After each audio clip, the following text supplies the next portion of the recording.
Welcome into a special coach spotlight here at the Kokomo Post Sports. I'm your host, Jay Stevens, and we've had the privilege over the past few months to talk to different coaches in Howard County. A lot of them are taking over new jobs. Most recently, we had Caleb Small, the new head football coach at Northwestern, and here with us today is the former head coach at Northwestern, but now he's a new head football coach at Taylor High School. It's Coach Rob Patchett. Coach, welcome to the show. Thank you. Thanks for having me.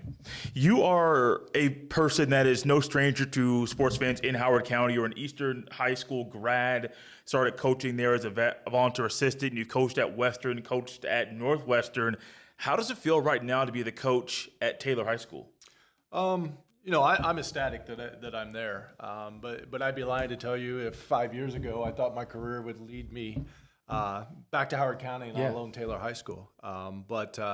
I've seen Taylor over the years on film, and they have some great athletes.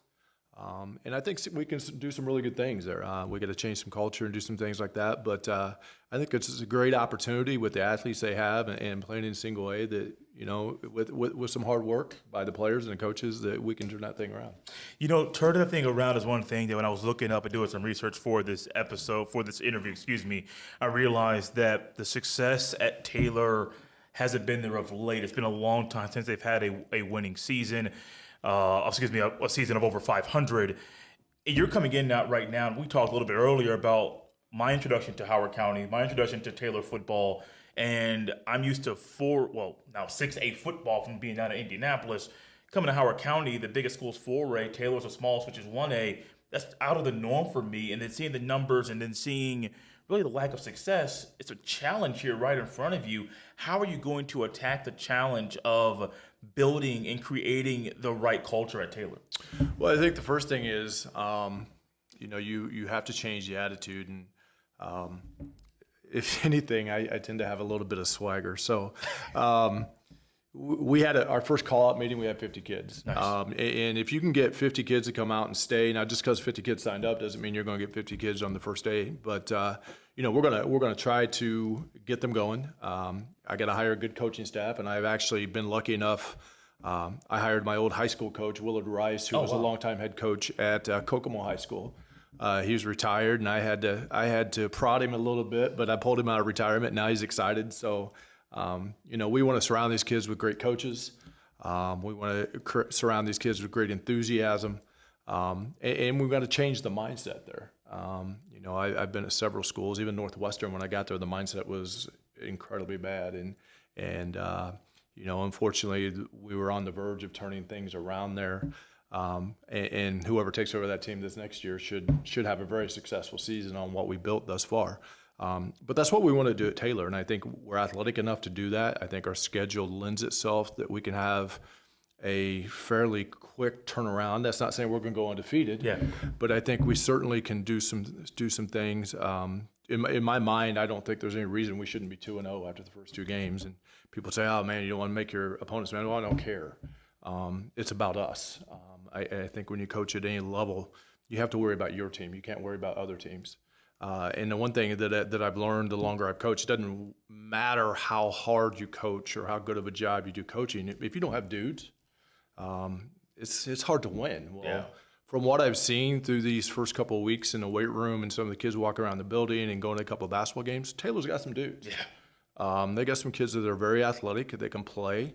We'll find out when we put those pads on for the first time, how well they react to that. Do you have the opportunity to try to get any of those basketball players that don't play football to play football next year? Absolutely. I think probably about 50% of the basketball team is going to play.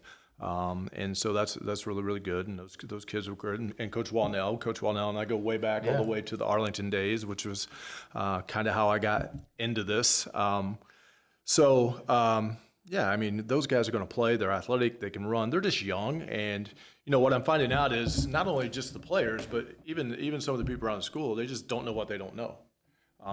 There's been, they haven't been successful. There's equipment needs. There's locker room issues. There's helmets stuff. There's all kinds of stuff that goes on into building a good program. And some of that stuff has not been done. And so, my job right now is trying to relay the information of, hey, this is what needs to be done. This is how we were supposed to do it. and create that winning culture. Now, I will tell you the administration has been awesome. Bobby's extremely supportive. The principal's extremely supportive. I think sometimes Taylor gets a bad rap as a school in Howard County, but from what I've seen walking the hallways, it's been extremely refreshing. The administration's out there high-fiving kids. The kids like the principals. Bobby's out there high-fiving kids. They're all extremely supportive.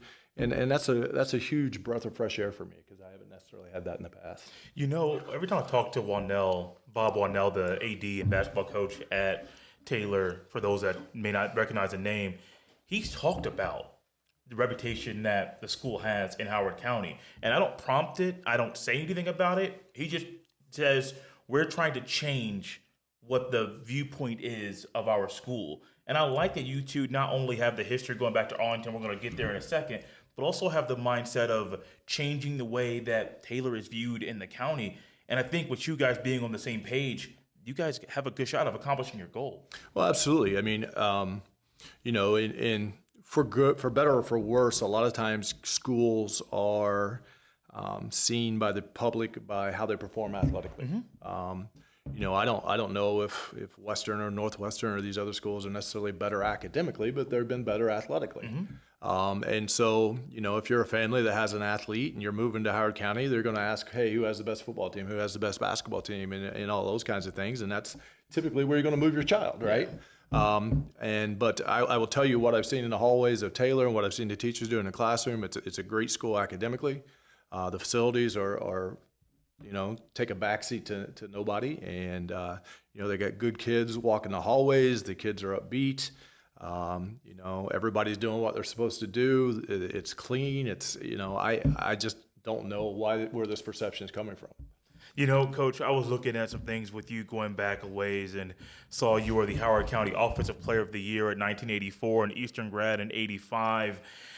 Your playing career, high school and college, I'm sure when I say that, the award there, all-state running back, play linebacker in college, like a lot of these things bring back memories. What are some of the fondest memories you had from playing football at Eastern? Might I add, you were a four-sport athlete. Yes. So you're not just a football guy. You're a guy at every level, every sport you played. But football specifically, what are some of the fondest memories that you have from playing there? You know what? I have a good friend of mine who is now a pastor, and he goes around and speaks around the world on leadership, and he sends me some stuff every now and then. And he has some podcasts and stuff, but he sent one today. He was talking about teamwork, and he was talking about some of your fondest memories aren't necessarily the games, but they're the friendships and stuff that you do. And when I was in high school, we were a tight-knit group of guys. We were kind of Eastern. Everybody thinks they're kind of way out there, and everybody always thought we were kind of the wild country kids. But we had a great time. And it's funny, when I hired Coach Rice, in our first coaches meeting, we were all talking, and I still call him Coach Rice. A couple of other guys called him Willard, and they're like, "Why don't you call him Willard?" I go, "Because to me, he's always Coach Rice." But I told him, I said, "Look, I've only been afraid of two guys in my life. One was my father, and you're the other one." So, but he was an awesome high school coach. Growing up in Greentown, when I grew up in Greentown, it was like living in Mayberry. We didn't lock our cars until the county fair because we were scared of all the Kokomo people coming over. But for the most part, it was just a great place. And the time, we didn't have cell phones. We had that freedom. And like you said, I was a four-sport athlete, so I was constantly at the school, constantly in the gym, constantly doing something. Because at that time, they let me play baseball, and I was also a county high jump champ for 3 years. So I got to do both of those sports. And if I had to do it over again, there's nothing I would change. My dad was a Kokomo grad. He graduated from Kokomo. He was a basketball player, 6'9" basketball player back in 1952. His team opened Memorial Gym, and he was always saying, "Hey, you want to go to Kokomo?" I'm like, "Dad, I'm not leaving my friends." So there's nothing I would change about where I went. We were pretty successful, and to be honest, my freshman year we were really good in football at Eastern, and then the next 2 years we were kind of down a little bit. And I'll tell you what changed it was the senior class just getting together and said, we're not going to be that team anymore. I think we were ranked in the top 3 or 4 in the state that senior year. And if not for a bad call, I always say it was a bad call against Adams Central, we probably progressed pretty far in the playoffs that year. Those high school days and the memories of playing and the friendships. And I even like when you said it before, Dad says, Kokomo, let's go to Kokomo. You're like, I don't leave my friends. I think it goes back to why high school is so special to so many people, just the memories of friendships, and even you at a young age being like, I don't want to leave my friends. I want to stay where my people are, my friends are.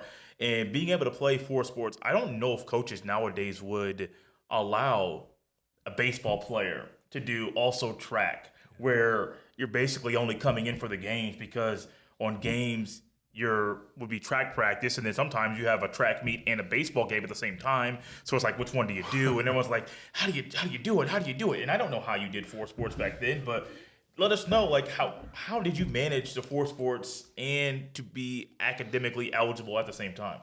Well, I was always lucky enough that I was a pretty good student, so that really wasn't a big deal for me. But basically, if there was a conference meet and a non-conference baseball game, I went to track. Okay. Or if it was vice versa, and there was actually twice where I did. I got to drive to a track meet, and I went and high jumped, and then I went and finished a baseball game a couple times. And a lot of days I'd go over to track and I'd high jump for a few minutes and then go over to baseball practice, or I'd go to baseball practice, take batting practice first. But I will tell you also, a good friend of mine, Rick Steiner, was a Kokomo baseball player. He actually was an Eastern guy and then went to Kokomo his senior year when they first won the baseball state championship. But Rick and I would get together every Sunday. And this is illegal, but my high school baseball coach actually would come out there and throw his batting practice on Sunday. Oh, nice. So I would take batting practice every Sunday as well.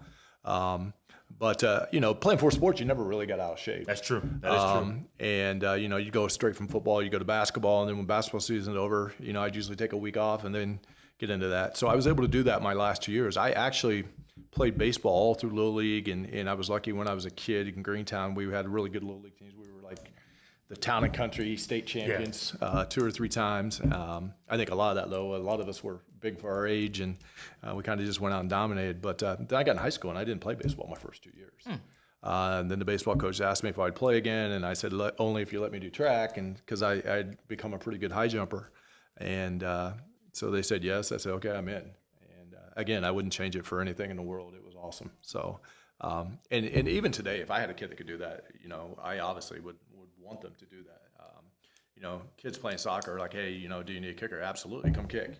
Now, I think it would be hard to be a full-time soccer player and a full-time position player. But if you're a kicker or something like that, or you have a specialty, why not? Why? I think one of the biggest mistakes we make today is trying to pigeonhole kids into one sport. Well, to me, that inhibits your athletic development. My oldest son was a 3-sport athlete at Westfield High School, played football, basketball, baseball. In fact, he was the first guy to letter 9 times in those sports in like 15 years at Westfield. And he was really good, and now he's a really good football player at St. Francis University, all-conference kid, team captain. And I think that, and my younger kid's a 3-sport athlete. I want them to do it because even if you look at all the studies will show you that the more sports kids do, the better they're going to be for their athletic development and all those kinds of things. So, all those parents out there say, hey, they're 9 years old, we need to specialize. You might want to slow your roll a little bit. If they're going to be good, they'll be good, but let them do these other things. Find out what their niche is. Find out what their passion is. I thought I was going to be a basketball player. My dad was 6'9". I was 6'1" in 7th grade dunking a tennis ball, right? And then it all stopped, and my path became more football. And so you just never know. We get way too caught up way too early in trying to pigeonhole these kids into one sport, and I think more often than not it doesn't turn out the right way. Eastern, you had a journey after high school, college. You went to the East Coast for a little bit, came back, got your degree. Then you got into coaching as a volunteer assistant at Eastern. Yes. Why did you decide to get into coaching? You know what? It's kind of a funny story. I went to college. I was fortunate enough. I went to Lees McRae College in North Carolina, up in the mountains, and it was a junior college. And at that time, it was right after Prop 48 was passed, which I had no clue. I am an all-state running back from Indiana, and I go down there, and they've got 3 high school All-Americans. Oh my! So I'm like, so I walked in. They're like, "You want to play tight end or linebacker?" I'm like, "I guess I'll play linebacker."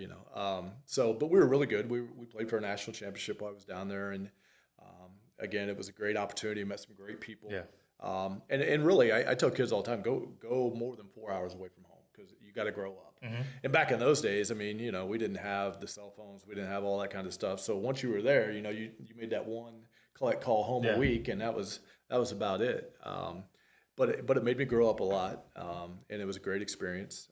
Then from there, I went to Indiana State for a semester, and I didn't like Indiana State. I wanted to go back to Carolina, so I went to a place called Gardner-Webb, and that was a great experience too. Gardner-Webb, now you'll see them sometimes playing Division I basketball. They're growing quite a bit, and I was lucky enough after junior college, I got to play in a junior college all-star game called the East Bowl, and got to play in that. So, it was a great experience for me, and it was, college is very different than Eastern high school, and so it helped me grow up and mature a lot and those kinds of things. So, and then honestly, one spring practice, we were in the mountains of North Carolina, and if you've been in the South, spring comes a little earlier. Yeah.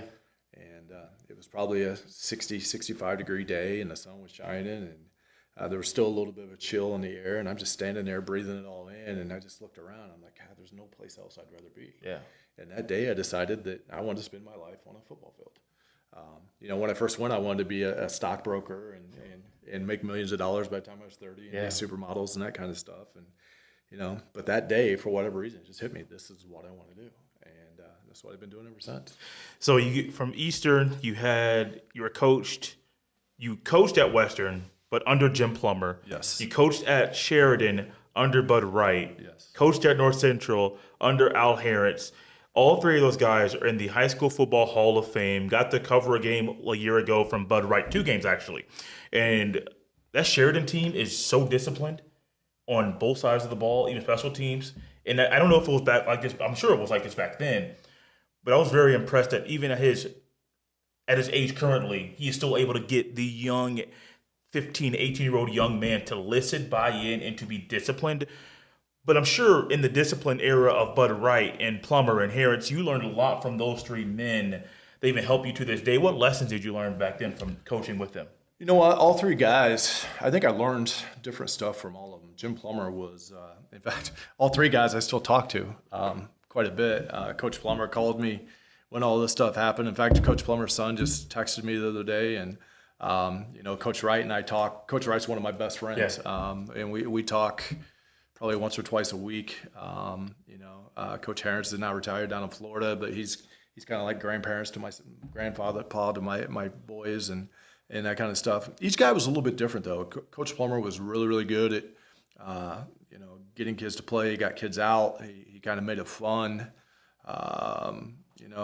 Bud, I don't know if anybody else really coaches like Bud, but Bud is a genius, and he can watch film and see things that nobody else sees, and he doesn't do anything real fancy, but the work ethic and Sheridan kids are tough, and a lot they say that comes from the head coach. And Bud was born and raised in Sheridan and milked cows as a kid and did all those kinds of things, and he's just part of the fabric of Sheridan. And those kids, Sheridan's always going to be one of the more physical teams that you play. And then Coach Harris probably did the best job of just teaching me football and what it was like to be a coach professionally. And again, I still call him and talk to him about certain things. And all 3 guys were just awesome. But I think I took something a little bit different from each one. But it also goes to show you that you can have a little bit different personality. You can do things a little bit different way and still be successful. Yeah. I think one of the greatest lessons I learned is, what they said, when you become a head coach, be you. Yeah. You can't be like somebody else. And I always try to tell my assistant coaches that don't try to coach exactly like me. Be you. Do the best you can do, but be you while you're doing it. So certainly I've been very fortunate with the people. And then, Scott Turnquist has been extremely successful. Correct. And Jake Gilbert has been extremely successful. And I don't know if you can find 2 more different guys than that. They do a lot of the same things, similarly offensively and all those things, but personality-wise, they're very, very different. And how we practice was very, very different. And so I've always just tried to find the stuff that I like the best and try to make it work wherever I go. You took a job at Edgewood back in the early 2000s and had success there for a couple years. But then at Arlington, I think you described it as the most rewarding position you've had. Absolutely. In your coaching career so far. You were Conference Coach of the Year in 06 and 07. You coached in the North-South All-Star Game. That's an annual event. What about that time period in your life as a coach means so much to you? Part of it, I think, when I took that job, here I am, a white guy from small town Indiana, taking over. I'm only laughing because I know exactly where Arlington High School is. Yeah, I actually used to live around the corner from there, so I'm an LC guy, as we talked about. I but, coached yeah. one white kid there in 7 years, and I came from a middle class family, and these kids were poor. I think we were 98%, free and reduced lunch. But gosh, they were tough, man. The kids were tough. And they had probably the best BS meter of any group of kids I've ever been around. And I just learned to be a better coach. I learned to be a better teacher. I say all the time, I think every coach and every teacher should have to work in an inner city for 2 or 3 years. Because if you can figure out how to do it there, you can be good anywhere you go. But one of the best things, I just built relationships. Yeah. Arlington kids don't trust a lot of people from the outside, but once you're in, you're family, man. And it was just so rewarding. There's so many kids there that were on possibly bad paths, and so many people from the outside judge. Well, there's this going on there. There's this going on there. Well, some of the bad stuff going on is not that kid's fault. There's just a lot of bad stuff around them on a daily basis. But we've had a lot of great success stories. James Brewer went on and played at IU, played in the Super Bowl. Ralston Evans, his mother was imprisoned, and he grew up with his aunt and uncle, and he went on and he was a National Honor Society kid, and went on and played 4 years as a starter at Indiana University. And then I see a lot of my kids. Dorian Jenkins was one of my quarterbacks, and now he's a quarterback coach at LC, and he's a counselor. And there's just a lot of great success stories there. I'm not going to say we never got our heart broken, but we did a lot of good things. And I always felt when we were at Arlington, a lot of our kids just needed experiences. Mm-hmm. And so we try to do a lot of things. We try to play games out of state. Some of our kids had never been out of the city of Indianapolis. Some of our kids had never been to a nice restaurant. So if we went out to eat, we tried to go to a nice restaurant and do those kinds of things. We'd go to scrimmages in Sheridan and taking inner city kids to the country. That's a whole different world for them, But it was just so rewarding because so many kids are doing so well now. Maurice Berryhill played in the NA All-Star game for me. Maurice is now coaching, I think, at one of the Lawrence schools some, and he works for IBA, and he's doing just some great things. And there's just so many kids. I could go on and on about kids that were successful there. It was funny to me because we'd always have people would always want to come in and say, "Hey, coach, can I talk to your kids?" And I'm like, "Sure." They'd come in, give them a 40-minute speech, and then leave, right? And then it got to be where, once a month, and finally I just started looking at these people, and I'm like, look, if you really want to make a difference, they've heard your 40-minute speech 100 times. If you want to make a difference, show up 2-3 times a week and spend time. Yeah. That's what kids need. Unfortunately, some of those kids didn't have that. Most of our kids didn't have a father in their life. They didn't have positive male role models. And if you want to change kids' lives, you have to spend time with them. That's what it's about. And so spend time with kids, teach them what the real world is like, have high expectations. I was telling you a story before this. We went in there, and some of my coaches from the old staff, they didn't have very high expectations. And finally, I got mad one day, and I go, why are expectations here any different than they are any other school? Being poor doesn't mean that you can't do things the right way. Yeah. And so we just changed expectations. And, there's an old teaching thing called TESSA. It's called Teacher Expectations, Student Achievement. And I kind of believe that TESSA may be one of the best things we've ever done in classrooms, but we've kind of lost that. And so I always say I kind of use CESA, Coaching Expectations, Student Achievement.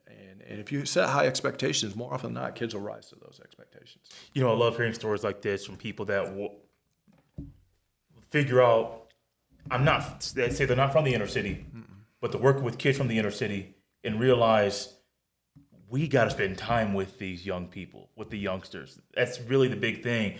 And it takes someone like yourself and also Wanell as well, who also you guys met. I don't know if you guys met at Arlington. We did. Okay. But also, you guys seem like people that love people and love the kids that you coach. And so knowing that you're going to a place that really you never coached at an inner city school before, realizing the situation and really figuring out how to connect with the kids you're coaching, and even having the confidence to say, look, if you want to really connect with these these kids come in here multiple times a week. Don't come in here 40 minutes and then leave. That shows a lot about you, and not just the coach, but the person and how to connect with people. Because if you can connect with them, you can coach them and help them be better football players, but also be better people. Well, I may get in trouble for this. So Ricky, I can't remember Ricky's last name. He's a tight end coach for the Colts. This is when Coach Dungy was with the Colts. Okay. And Coach Dungy was doing his dad's program. Yeah. Right. But he was doing his dad's program at Cathedral. He was doing his dad's program at Westfield. He was doing his dad's program at all these wealthy schools. Yeah. Right. Well, I had 4 or 5 kids on my team that had kids. And I said to Ricky one day, why didn't Coach Dungy come to Arlington and talk to him about how to be good dads? You know, he goes, I don't know, Coach, that's probably a good idea. Well, he never did it. And that always kind of – and I don't dislike Tony Dungy, but that just always made me feel kind of strange because these are the kids that need the lessons about how to be – because they're just kids themselves. Yeah. Why aren't we doing that kind of stuff for any city kids? Why aren't we teaching these kids who have children – at 16, 17 years old, how to be dads, you know, and I tried to always tell my kids, I mean, your most important job that you're ever going to have is to be a father. Yeah. And you don't want to fail at that one. And so, you know, hopefully that resonated with some of them, and worked. But, you know, Bobby and I are much on the same wavelength in that, you know, I think as a teacher and a coach, my job is a job of service. And I think there's way too many people in coaching and education who unfortunately think the kids are there for them. Well, when you come through that door as an educator, as a coach, I don't care how much money you got. I don't care what your religion is. I don't care what your race is. My job is to serve you. And if I can't do that, then I'm in the wrong business. Yeah. I just care about you as a person. And it's my job to push you outside your comfort level. As a student, it's my job to push you outside your comfort level as an athlete. And to try to get the best out of you. And I'm going to love you just like you're one of my own kids. And some days, you know, if I'm going to love you like a parent, that's not going to make you happy. And right. I'm going to go home mad sometimes, yeah. And that's okay because I'm still going to love you the next day. Doesn't mean I'm still not going to get mad at you once in a while, but right. I'm still going to love you. And that's, to me, how we coach kids. And I think if you would talk to kids who have played for me at any school I've been at, I am so fortunate that I have great relationships with almost every player. I don't know about 100%. I mean, I don't know if anybody can be 100%. But I think if you would talk to the majority of the guys I've ever coached, they would tell you that they were always treated respectfully. Let's fast forward now to Taylor. There's a lot of stuff that happened between Arlington and where we currently are. But what are your plans and expectations for Taylor's football program for the upcoming season? Well, we've already gotten in the weight room. Yeah. And we've had pretty good participation in that, except for, you know, there's some guys are in track, some guys are in baseball, and I want them to do those things. Yeah. The only way you learn to compete is compete, right? But you know, we're going to do things a little different than they have in the past. We'll practice all summer. There will be an expectation that they're there, and if you're not there, then we may not let you play. Yeah. And, you know, some people may say, well, Coach, man, that sounds crazy. You didn't have very many people last year. Well, I think it's just human nature to want something that's important to everyone. Mm-hmm. And if there's no expectations, then, you know, you tend to not want the same thing. Your expectations are high. So if my expectations are high, their expectations should be high. And the kids so far have been great, and they seem to be buying into what we're doing. You know, so, you know, I'd like to say we're going to win every game next year. I mean, that's going to be my focus, and we're going to go one game at a time. So that's always going to be our goal. Will we accomplish that in year one? I don't know. It just depends how hard we work, how fast we can learn. You know, I don't even know how complicated we can be yet or what we can do offensively yet. I have some really good ideas, what I think we can do. But this first year, we got to learn to believe in ourselves. We got to learn we have to believe that we can win. That's a huge deal. And like I said, I just from watching film from last year, there's no question in my mind we can at least win the first 2 games. And if you do that, you know, kids don't know if they just beat North White or if they just beat the Indianapolis Colts, right? They just know it was a victory. And so you start stringing some victories together, and I always say winning is kind of addictive. It's like a drug, and you just want more and more and more. The one thing you got to do, though, is you can't become complacent. Yeah. You know, and we're going to use the motto, we either win or we learn. And I always say you only lose if you had that game and you didn't learn from it. Mm-hmm. And sometimes you may lose the next one too, but if you continue learning, eventually you're going to get there. So we want to learn to have a growth mindset that maybe it just hasn't happened yet. And I'm real big on trying to be positive all the time, and take positive thoughts. And I even tell the kids, I go, look, when you start saying negative things, if I say something negative to you, it takes 9 affirmations for you to start feeling better about yourself, right? And negative talk is even weakens you physically, and I can even demonstrate that, and I'll demonstrate that to the kids. So we want to be as positive as we can possibly be. We want to learn to have positive self-talk. We want to learn to be great teammates. We want to defeat the me and become the we, and that's kind of how we're going to approach this, and then we'll see what happens. Those summer workouts. Remember when I was playing football, we had 3 a week, Monday, Wednesday, Friday. I think it was 3 a week, 7 to 9 in the morning. Are you thinking about going 4 days, 5 days a week, 2 hours at a time? So I still believe, so you want to get better at football, but you also don't want to burn them out, and you don't want to beat them up. I think, I think when I was at Westfield, we were a little beat up when we got to start the season, right? And so I don't want to do that, but we'll go 3 days a week, and in practice through June, and then in July is when I like to start doing some contact stuff. I used to try to go all summer. I don't know if you necessarily need to go all summer, right? But we want to get some contact scrimmages with some other people in July, and then we'll take that week off before 2-a-days, and then hit 2-a-days with the ground running. So hopefully, what we can do is get most of our offense and defense installed this summer, and then kind of repeat that during 2-a-days, and then see what happens in that first game. Coach, what are some last comments you have about being the head football coach at Taylor in your first season this upcoming year? Well, again, I'm excited to be there. I'm excited to work with the administration that we have over there. They've been awesome so far. The kids are awesome. We just got to learn to believe and change our mindsets a little bit. And I've never been the smartest guy in the world. And my old man, my dad used to always tell me, just if you work hard, good things can happen. Well, we're going to work hard at this. And if you keep your nose to the grindstone, more often than not, you're going to come out successful. And that's kind of going to be what we're going to do. I really appreciate Coach Rob Patchett, the new head football coach at Taylor High School, for coming on the show for a special coach spotlight. I'm your host, Jay Stevens. We'll see you next time. Thank you. Go Titans.